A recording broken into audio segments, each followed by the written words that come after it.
One Ordinary Day with Peanuts by Shirley Jackson. Mr. John Philip Johnson shut his front door behind him and went down his front steps into the bright morning with a feeling that all was well with the world on this best of all days, and wasn't the sun warm and good, and didn't his shoes feel comfortable after the resoling, and he knew that he had undoubtedly chosen the very precise tide that belonged with the day and the sun and his comfortable feet, and after all, wasn't the world just a wonderful place?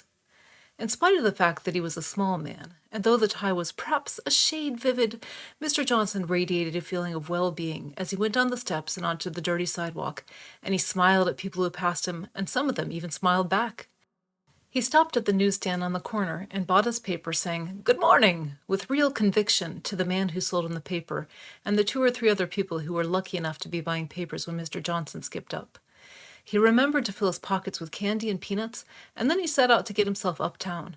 He stopped in a flower shop and bought a carnation for his buttonhole, and stopped almost immediately afterward to give the carnation to a small child in a carriage, who looked at him dumbly, and then smiled, and Mr. Johnson smiled, and the child's mother looked at Mr. Johnson for a minute, and then smiled too. When he had gone several blocks uptown, Mr. Johnson cut across the avenue and went along a side street chosen at random. He did not follow the same route every morning, but preferred to pursue his eventful way in wide detours, more like a puppy than a man intent upon business. It happened this morning that halfway down the block a moving van was parked, and the furniture from an upstairs apartment stood half on the sidewalk, half on the steps, while an amused group of people loitered, examining the scratches on the tables and the worn spots on the chairs, and a harassed woman, trying to watch a young child and the movers and the furniture all at the same time, gave the clear impression of endeavoring to shelter her private life from the people staring at her belongings. Mr. Johnson stopped and for a moment joined the crowd. Then he came forward and, touching his hat civilly, said, "Perhaps I can keep an eye on your little boy for you." The woman turned and glared at him distrustfully, and Mr. Johnson added hastily, "We'll sit right here on the steps." He beckoned to the little boy, who hesitated and then responded agreeably to Mr. Johnson's genial smile. Mr. Johnson took out a handful of peanuts from his pocket and sat on the steps with the boy, who had first refused the peanuts on the grounds that his mother did not allow him to accept food from strangers. Mr. Johnson said that probably his mother had not intended peanuts to be included, since elephants at the circus ate them, and the boy considered and then agreed solemnly. They sat on the steps cracking peanuts in a comradely fashion, and Mr. Johnson said, "So, you're moving?" "Yep," said the boy. "Where are you going?" "Vermont." "Nice place. Plenty of snow there. Maple sugar, too. You like maple sugar?" "Sure." "Plenty of maple sugar in Vermont. You gonna live on a farm?" "Going to live with Grandpa." "Grandpa like peanuts?" "Sure. Ought to take him some," said Mr. Johnson, reaching into his pocket. "Just you and Mommy going?" "Yep." "Tell you what," Mr. Johnson said, "you take some peanuts to eat on the train." The boy's mother, after glancing at them frequently, had seemingly decided that Mr. Johnson was trustworthy, because she had devoted herself wholeheartedly to seeing that the movers did not, what movers rarely do but every housewife believes they will, crack a leg from her good table or set a kitchen chair down on a lamp. Most of the furniture was loaded by now, and she was deep in that nervous stage when she knew there was something she'd forgotten to pack, hidden away in the back of a closet somewhere, or left at a neighbor's and forgotten, or on the clothesline, and was trying to remember under stress what it was. "This all, lady?" the chief mover said, completing her dismay. Uncertainly, she nodded. "Want to go in the truck with the furniture, sonny?" the mover asked the boy, and laughed. The boy laughed too and said to Mr. Johnson, "I guess I'll have a good time at Vermont." "Fine time," said Mr. Johnson, and stood up. "Have one more peanut before you go," he said to the boy. The boy's mother said to Mr. Johnson, "Thank you so much. It was a great help to me." "Nothing at all," said Mr. Johnson gallantly. "Where in Vermont are you going?" The mother looked at the little boy accusingly, as though he had given away a secret of some importance, and said unwillingly, "Greenwich." "Lovely town," said Mr. Johnson. He took out a card and wrote a name on the back. "Very good friend of mine lives in Greenwich," he said. "Call on him for anything you need. His wife makes the best doughnuts in town," he added soberly to the little boy. "Swell," said the little boy. "Goodbye," said Mr. Johnson. He went on, stepping happily with his new shod feet, feeling the warm sun on his back and on the top of his head. Halfway down the block, he met a stray dog and fed him a peanut. At the corner, where another wide avenue faced him, Mr. Johnson decided to go on uptown again. Moving with comparative laziness, he was passed on either side by people hurrying and frowning, and people brushed past him going the other way, clattering along to get somewhere quickly. Mr. Johnson stopped on every corner and waited patiently for the light to change, and he stepped out of the way of anyone who seemed to be in any particular hurry. But one young lady came too fast for him and crashed wildly into him when he stooped to pat a kitten, which had run out onto the sidewalk for an apartment house and was now unable to get back through the rushing feet. "Excuse me," said the young lady, trying frantically to pick up Mr. Johnson and hurry on at the same time. "Terribly sorry." The kitten, regardless now of danger, raced back to its home. "Perfectly all right," said Mr. Johnson, adjusting himself carefully. "You seem to be in a hurry." "Of course I'm in a hurry," said the young lady. "I'm late." She was extremely cross, and the frown between her eyes seemed well on its way to becoming permanent. She had obviously awakened late, because she had not spent any extra time in making herself look pretty, and her dress was plain and unadorned with collar or brooch, and her lipstick was noticeably crooked. She tried to brush past Mr. Johnson, but, risking her suspicious displeasure, he took her arm and said, "Please wait." "Look," she said ominously, "I ran into you, and your lawyer can see my lawyer, and I will gladly pay all damages and all inconveniences suffered therefrom, but please, this minute, let me go, because I am late." "Late for what?" said Mr. Johnson. He tried his winning smile on her, but it did no more than keep her, he suspected, from knocking him down again. "Late for work," she said between her teeth. "Late for my employment. I have a job, and if I am late, I lose exactly so much an hour, and I cannot really afford what your pleasant conversation is costing me, be it ever so pleasant." "I'll pay for it," said Mr. Johnson.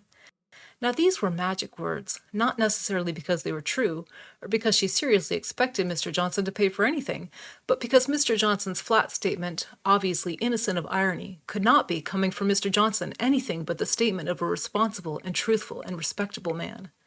"What do you mean?" she asked. "I said that since I'm obviously responsible for your being late, I shall certainly pay for it." "Don't be silly," she said, and for the first time the frown disappeared. "I wouldn't expect you to pay for anything. A few minutes ago I was offering to pay you. Anyway," she added, almost smiling, "it was my fault." "What happens if you don't go to work?" She stared. "I don't get paid." "Precisely," said Mr. Johnson. "What do you mean, precisely? If I don't show up at the office exactly 20 minutes ago, I lose $1.20 an hour, or 2 cents a minute, or," she thought, "almost a dime for the time I've spent talking to you." Mr. Johnson laughed, and finally she laughed too. "You're late already," he pointed out. "Will you give me another 4 cents worth?" "I don't understand why." "You'll see," Mr. Johnson promised. He led her over to the side of the walk next to the buildings and said, "Stand here," and went out into the rush of people going both ways. Selecting and considering, as one who must make a choice involving perhaps whole years of lives, he estimated the people going by. Once he almost moved, and then at the last minute thought better of it and drew back. Finally, from half a block away, he saw what he wanted, and moved out into the center of the traffic to intercept a young man who was hurrying and dressed as though he had awakened late, and frowning. "Oof," said the young man, because Mr. Johnson had thought of no better way to intercept anyone than the one the young woman had unwittingly used upon him. "Where do you think you're going?" the young man demanded from the sidewalk. "I want to speak to you," said Mr. Johnson, ominously. The young man got up nervously, dusting himself and eyeing Mr. Johnson. "What for?" he said. "What'd I do?" "That's what bothers me most about people nowadays," Mr. Johnson complained broadly to the people passing. "No matter whether they've done anything or not, they always figure someone's after them. About what you're going to do," he told the young man. "Listen," said the young man, trying to brush past him. "I'm late, and I don't have any time to listen. Here's a dime. Now get going."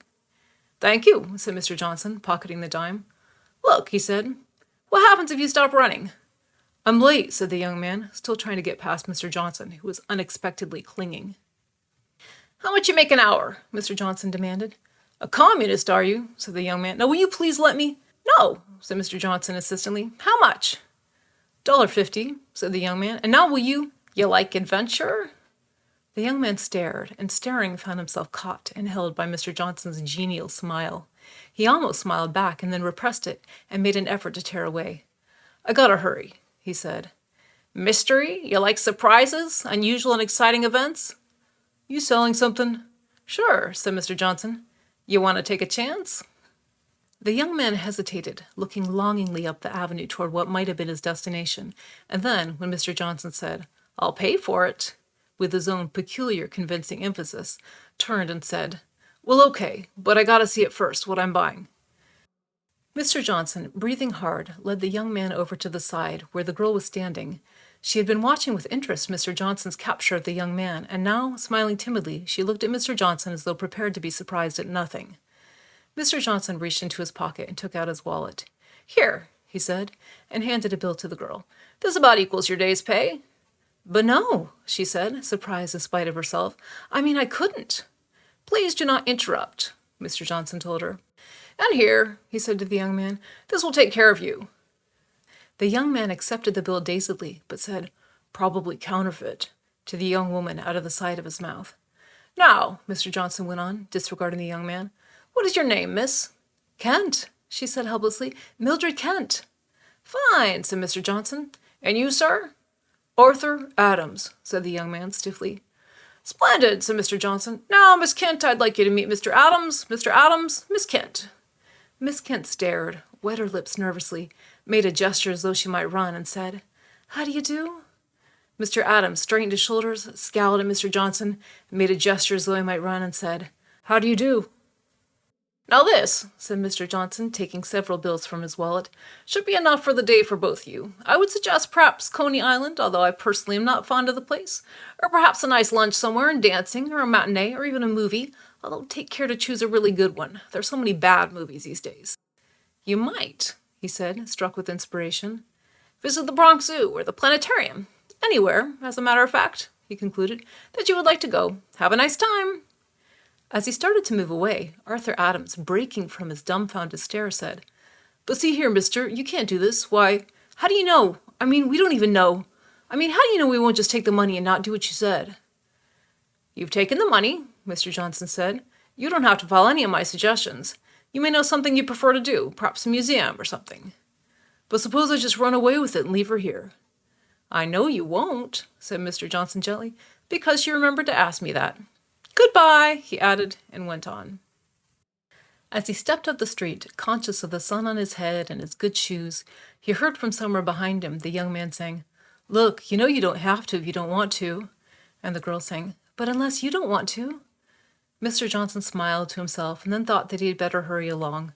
When he wanted to, he could move very quickly, and before the young woman had gotten around to saying, "Well, I will if you will," Mr. Johnson was several blocks away and had already stopped twice, once to help a lady lift several large packages into a taxi, and once to hand a peanut to a seagull. By this time he was in an area of large stores and many more people, and he was buffeted constantly from either side by people hurrying and cross and late and sullen. Once he offered a peanut to a man who asked him for a dime, and once he offered a peanut to a bus driver who had stopped his bus at an intersection and had opened the window next to his seat and put out his head as though longing for fresh air and the comparative quiet of the traffic. The man wanting a dime took the peanut because Mr. Johnson had wrapped a dollar bill around it, but the bus driver took the peanut and asked ironically, "You want a transfer, Jack?" On a busy corner, Mr. Johnson encountered two young people.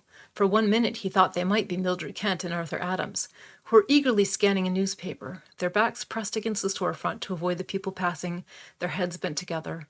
Mr. Johnson, whose curiosity was insatiable, leaned onto the storefront next to them and peeked over the man's shoulder. They were scanning the apartment's vacant columns. Mr. Johnson remembered the street where the woman and her little boy were going to Vermont, and he tapped the man on the shoulder and said amiably, "Try down on West 17th, about the middle of the block. People moved out this morning."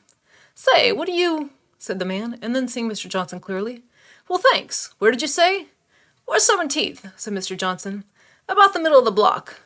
He smiled again and said, "Good luck." "Thanks," said the man. "Thanks," said the girl as they moved off. "Goodbye," said Mr. Johnson. He had lunched alone in a pleasant restaurant where the food was rich, and only Mr. Johnson's excellent digestion could encompass 2 of their whipped cream and chocolate and rum cake pastries for dessert.